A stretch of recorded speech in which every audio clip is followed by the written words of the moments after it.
Ooh, heat. A lot said for that. I was going to come out and work on the Vauxy for a little bit. People came up to my door and delivered me that. And I can't believe they're still making these. Wow, what it must cost.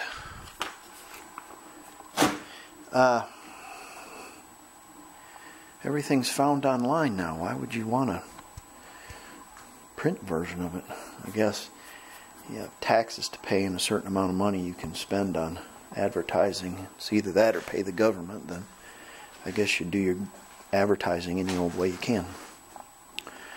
I'm going to put this master cylinder on here. Reservoir. And I'm going to hook it up the best way I can. I'm just going to like run a coat hanger on it. Actually, I'm not putting the reservoir on it. I forgot. That's not what I wanted to tell you. I'm not going to put the reservoir on there. I'm going to put a couple of hoses on there and a T and a little funnel and fill it up enough where it's got enough fluid in it. I'll rig that up today, but alas, I can't do it because I'm going to replace these flex lines in there in the mail right now. So as soon as I get my flex lines, I will put them on. It doesn't make any sense for me to fill that full of brake fluid and then take the flex lines off and have it drool all over the car. So if it drools out the wheel cylinders, at least it's outboard of the paint and such that I did. Let's examine this here. This brake line. I did the best job I could, and my grommet wasn't the greatest, so I cheated it a little bit and shot some urethane in it. And you might say, well, what if you have to pull the brake line back out again? Well, you know, it was $8, so there, it's okay. I put a screwdriver underneath here and gently wedged it underneath there so it would push the brake line down against the pan. And then I put a little urethane there. I'm not certain how this works or how the pads go, or yeah, it's probably a pad that goes underneath there, probably a felt pad, so we might have to cut that back out. But for the time being, I used a little automotive urethane to hold it in place, and I don't care. It's about utility. Now, I want to get into utility and what works and what doesn't work.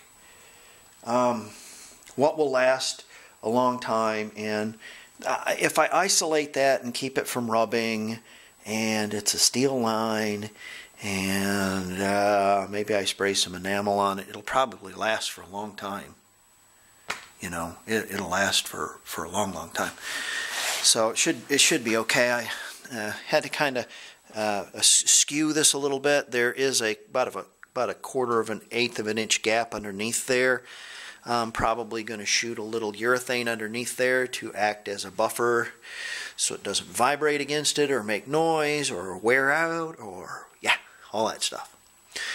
I had a decadence of a time getting that tube out. That tube was rusted in there, so I had to pull that out, and the same with the clutch Bowden tube too, and to get this back in there too. But I did get the and it's the original one, and it's still supple. It's kind of neat. All this stuff is still supple because it hasn't been out in the sun. So we're working on that. We're getting that. We're gonna rig something up on the reservoir just for now, so we don't spend a lot of money. That's another thing. If I take and buy brake hose and braided brake hose and do all that stuff, I don't know how long it's going to be. So why spend all the money that I'm just going to throw away. So I don't want to do that. I'm just put some hose on there or whatever and a T, and we'll put some brake fluid in it, and Bob will be our uncle for right now. It'll be fine. And then also I'm going to put the front cover on. I'm going to put a little 90 weight in there and brush it around also with our brush.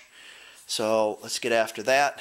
What I wanted to tell you today is I was looking online on YouTube, and the thing about utility and the thing about what works and what doesn't work. And this lady, she has a garage. It's kind of an interesting channel, and she works on Volkswagens and Porsches and stuff like that. She had this Porsche replica kit. And, you know, as soon as you say replica kit, oh my God, I don't know what they're going to do with that. And it was powered by a Volkswagen engine. And what they had done, let me see if I can figure this out. How in the hell was that done? Because the transmission was backwards, the engine was mounted inside, so they would have had to flip the ring gear or use an old bus transmission. I think it had a swing axle too, so it might have had an old bus transmission. Because the bus transmissions, the ring gear's on the other side. Because they had ratio boxes on the thing there, and it made, yeah. Anyways, so they had the transmission flipped around, the engine mid-mounted backwards, so the fan was back here, and the flow of air was going this way, but the fan was sucking it back here. They had these giant 1900cc cylinders on it, and dual Dells pouring gas down it, and dual port engine making all this heat in the desert, or in the I think it was in Colorado. Yeah, it's not in the desert then, but it's in the mountains. Didn't have any tin on it. It had like a fan shroud and a fan, and it had cylinder shrouds, but everything else was missing. And so it's like, you know, and the car comes in, and it's not running right, and it's had a cracked cylinder head or a cracked valve seat or something, and it's like, yeah, that engine would probably last about 5,000 miles. So I'm thinking utility and making sure that things are going to work properly, and we can fudge some of that stuff, but the engine and stuff like that, when we get into that, you'll see it's not just an engine in this car. It's a so what I want to think of, it's a whole system, because air comes in and cools the engine, and then it goes out the bottom, and it doesn't come back up. It's not supposed to anyways.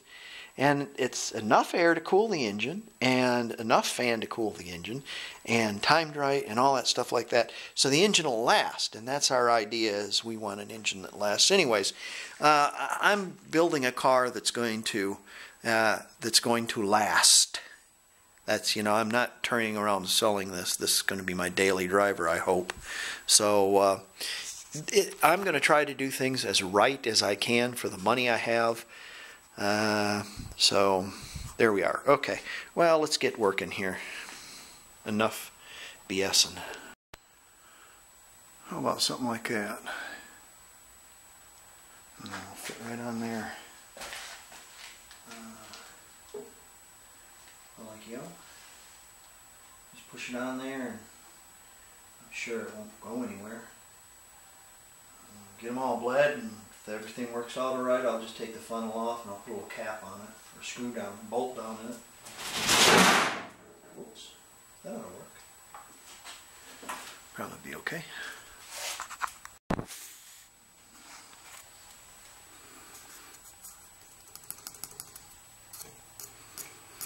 That ought to work. Use some hose clamps on that, so it was a little bit loose. Those fit really nice and tight, so I might use 3/8 line, but it depends on what's on the other end of that reservoir. I think they're smaller than that, so might need a reducer of some sort.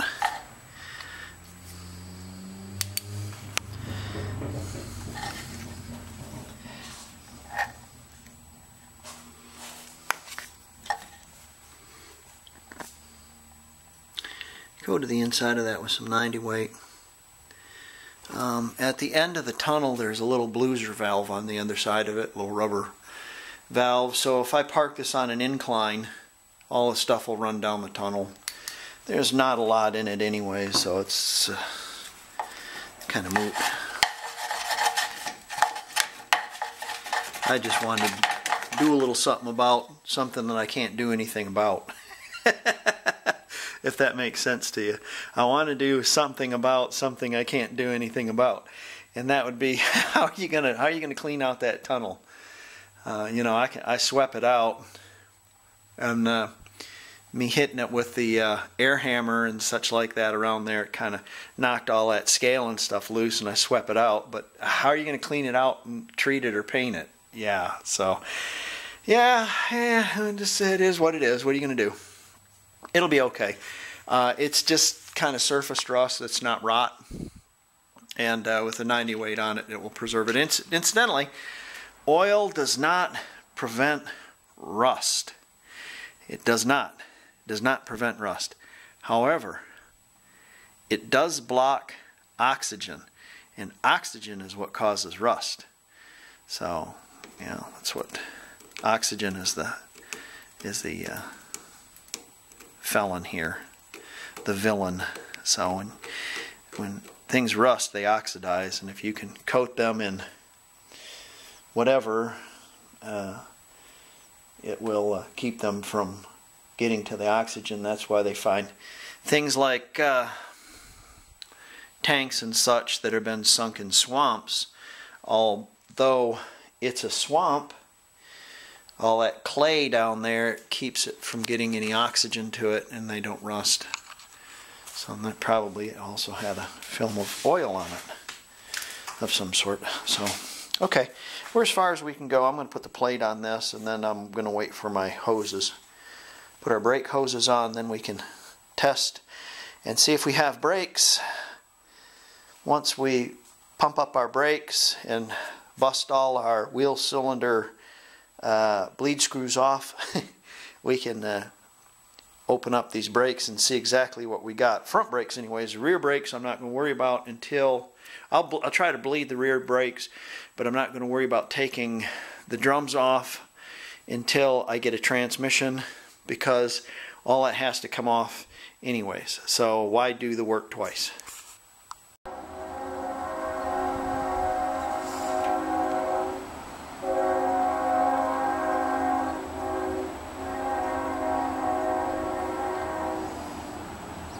I've ordered especially a train for this video as well.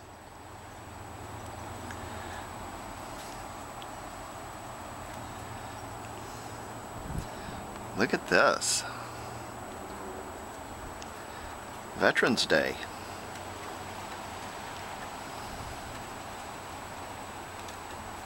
Today is the 100-year anniversary of the last day of World War I.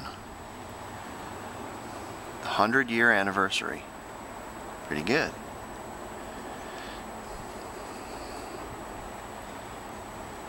Formerly known as Armistice Day. This is Veterans Day. 100-year anniversary. World War I. And snow on the ground. Look at that snow. Ooh. And cold. Woo. Well, I got some parts delivered to me today. I'm hoping they're brake lines. They might be. They might be gummy worms. I'm pretty sure they're brake lines. I'm kind of interested as to where these came from. So I'll have a look. They indeed look like brake lines. These are flex hoses. Kataisky, China.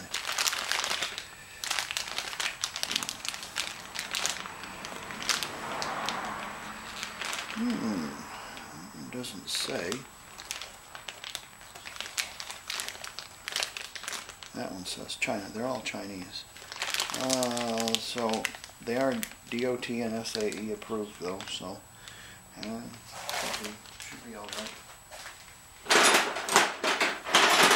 When you put your brake lines on, make sure and use yourself a line wrench, and that way you won't round off the ends on them. Let's see what else we got here.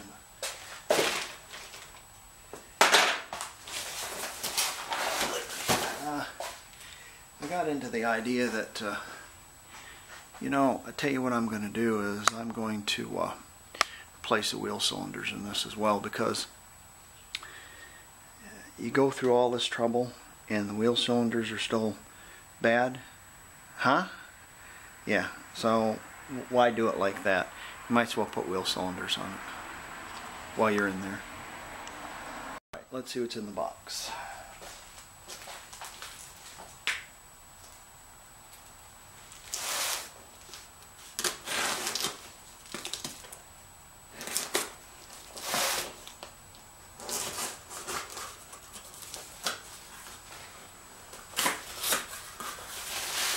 Oh yes, that's great.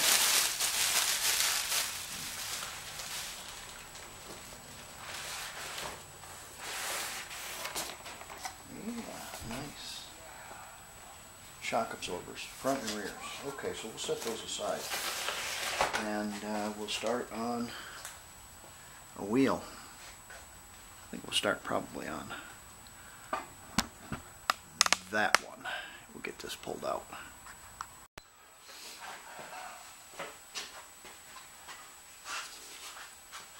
Cowabunga, dude! It's a personal joke between me and my brother. Ooh, I'm cold in here.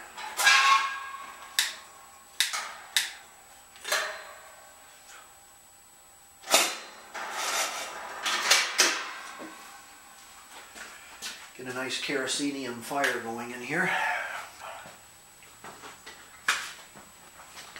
Hang loose, cowabunga. Anyways, we're going to go work on the VW a little bit. Pay no attention to this. These are 4 sections of plywood, and they are going to be the front and back for our shelter at Trappers this year for our venturing crew. So I thought I'd get a jump on that. And that'll be another video, but we'll get a look at this. First thing I want to show you something is the car's jacked up. I'm going to put wheel cylinders, flex lines, free up the star wheels, the adjusters, shock absorbers, steering shock, re-grease the bearings, adjust the brakes, all that with each wheel. I'm going to start at this wheel first, but I'm going to do this wheel first to get some experience before I film this wheel. Yeah. So, and I'm going to grease the front end before you look at this, because the words in here mean things. It says here, front axle. The front of the car should be raised for greasing if sufficient grease is to reach the lubrication points. The load of the axle should be removed. So jack your car up before you take and grease things on a Volkswagen. So we're going to do that. We got it jacked up and deal underneath there. I did not get these parts from Cowabunga dudes. I got them from these people. Quite less money than Cowabunga dudes. Got a new steering shock. It says AAA on it. nowhere on this that says made in China. So, not made in China, I guess. Brazil, I don't know.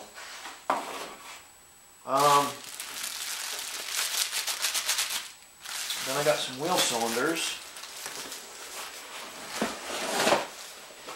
And the wheel cylinders, I got all 4 of them, I'm just not going to pull them out. The wheel cylinders marked rear and front. And both of them do not say made in China on them, but instead they have a 113 part number on them. They don't say made in China anywhere. So maybe these aren't made in China either. Maybe they're Brazilian or something. I don't know. Maybe they're Mexican. But we got new flex lines, and we're going to start working on that. So let's get after it.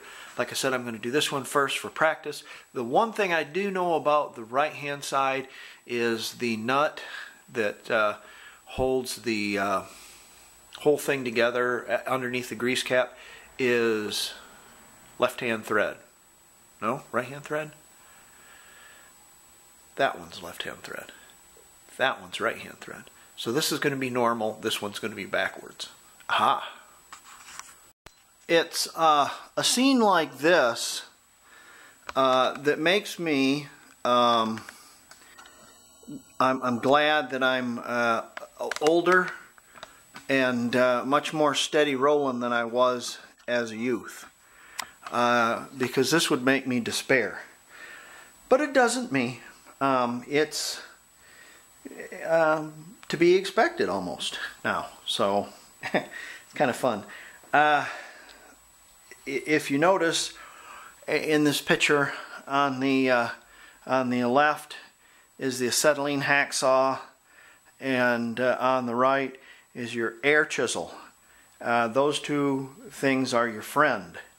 Another really good friend is your WD-40 or your lubricant.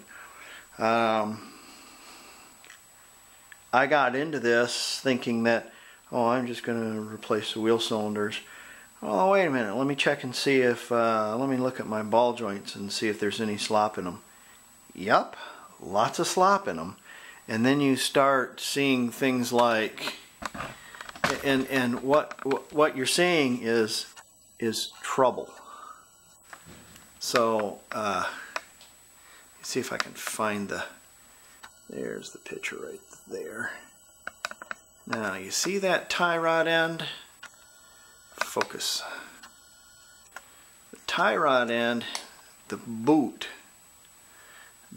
on that tie rod end right there is cracked. So, yeah, I got this thing all apart. I might as well put tie rod ends on it also. So, you know, ball joints, tie rod ends, and all that has to go along with that. Even if I just put one ball joint on it, I would take the top ball joint loose because there's a little eccentric and you want to get that off of there and free it up, so when your alignment guy goes to do it, he's not cussing you so bad. So I also marked the spindle and where the notch is for the eccentric, so I can get it close, so when I'm going to get my wheels aligned, it's not screaming and howling. So, okay, let's have a look at these. Let's see what you got here.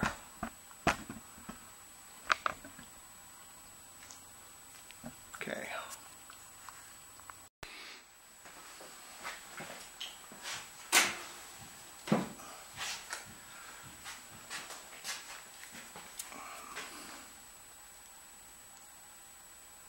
See that slop in there? So that joint's got to come out, even though it had a grease zerk in it. The other one had this cap on it. It's probably killed it.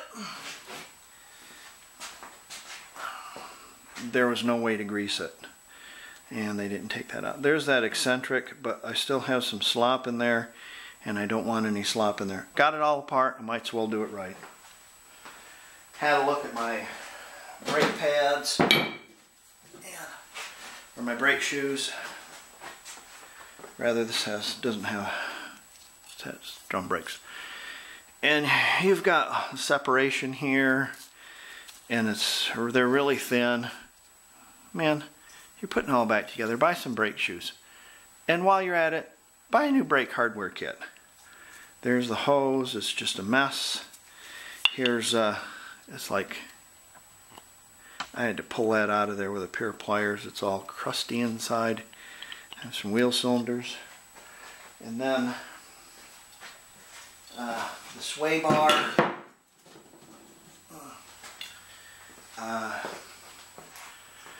These were once made of rubber. They are no longer. They're stone. I did save my tabs. I bent them off, sprayed them, tapped them with a hammer, and then I used my air chisel and I just caught the edge of it, and you can push them off without tearing them up too bad. Original German stuff probably is better than Brazilian or Mexican stuff new. So maybe I can just buy these. Who knows? Well, I'm going to clean up here and check my parts and sit down and order some more parts, because it doesn't make any sense to do this half-witted. You know, it's just foolish doing it unless you're going to, you know, you're just asking for trouble if you're come back in it with parts that are sloppy and stuff. And it's so easy while the body is off of it. I mean, you look at it, you can get right to it. It's not hard. I mean, I'm right there, and it's so refreshing. Oh, and the shock. Show you this. The shock won't even move. I had to literally beat the shock down because it's seized up. So yeah. Anyways, yeah, stuff like this, you know, you might as well replace them. Then you have a whole new front end. Great, easy to do while the body's off. Couple thing about Volkswagen ball joints. This is the lower, and there's a mark right here, and then there's a mark on the ball joint right here, because you want the stroke of the ball joint going back and forth like this. And if you have it turned, it won't go back and forth like this. Instead, you'll wear out your ball joint prematurely. So you want to have this lined up in the right way. We're going to start with the upper one first, because it's the easy one, I say. And we're going to try to take these out. A little let go is always advisable. And the upper is kind of nice because it's got a little lip right here, and you know, right there, so you can get it right in your vise and just pound it right out real easy. This also has a way it has to go. I'm looking for the mark right now. Let's see here.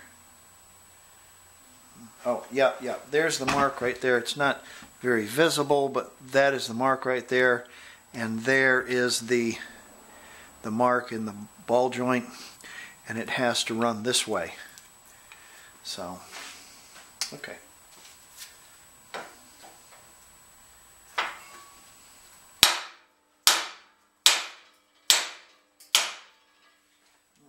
Easy. A little smaller. See if I can find something a little bit smaller.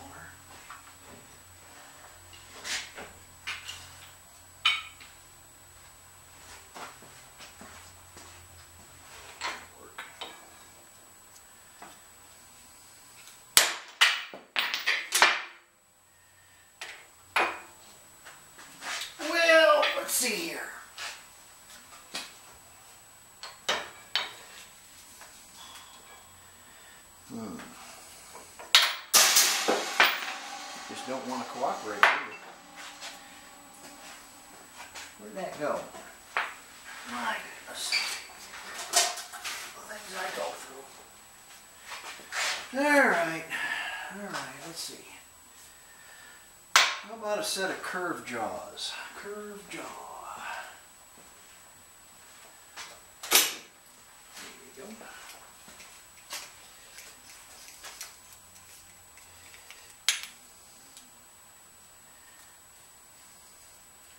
If you use curved jaws, they'll hold your socket. If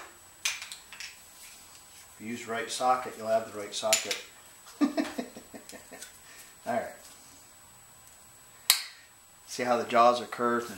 Yeah.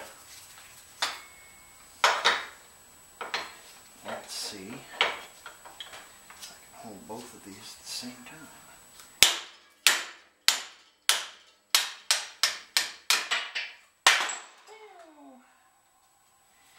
Easy peasy on that one.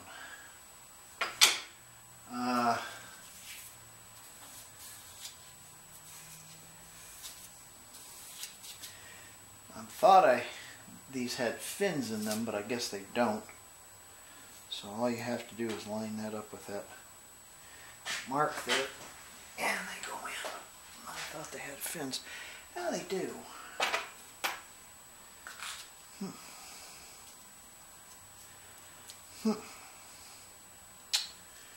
Okay, that one's out.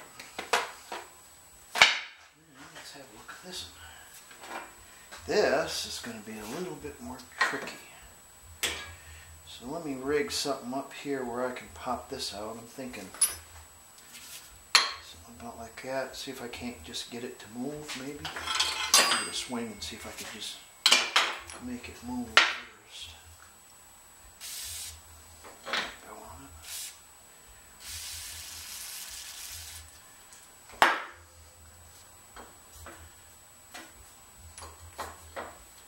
See if I can't get a swing on her.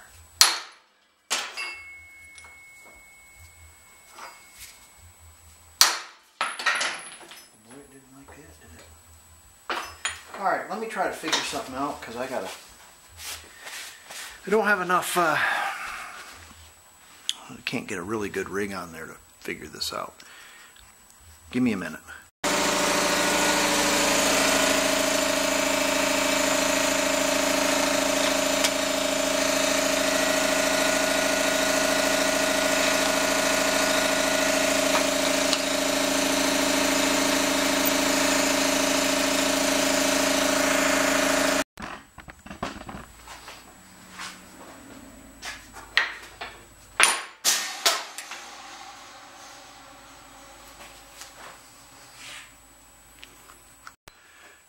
What kind of crummy design is this? And that's factory. This is a nylon bushing. The ball doesn't wear out. It's the nylon. Come on, it's nylon. This is German engineering here. That's not right.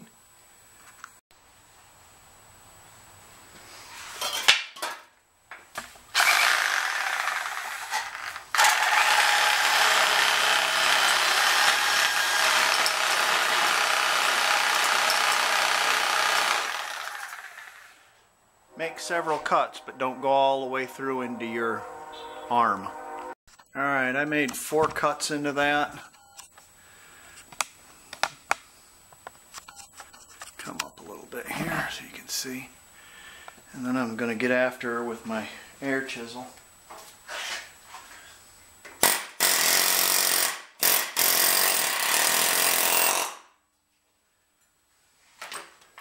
You put several cuts in it. What it does is it allows it to collapse, and then it comes out a whole lot easier. So upper and lower, I might have 20 minutes into taking them out. The vise is nice, air is nice, reciprocating saw, that works really good. I didn't want to get this hot. And I feel that if I got this hot, it would compromise the integrity of the steel. I might get it hot when I go to press them back in. I'm going to use a press to put them back in, shot press, but I'm not going to get it white hot or red hot. I might heat it up enough, warm it up, not hot enough to melt the rubber or boil the grease or screw up the little ball nylon deal on the inside of the ball joint. So next we'll press those in place.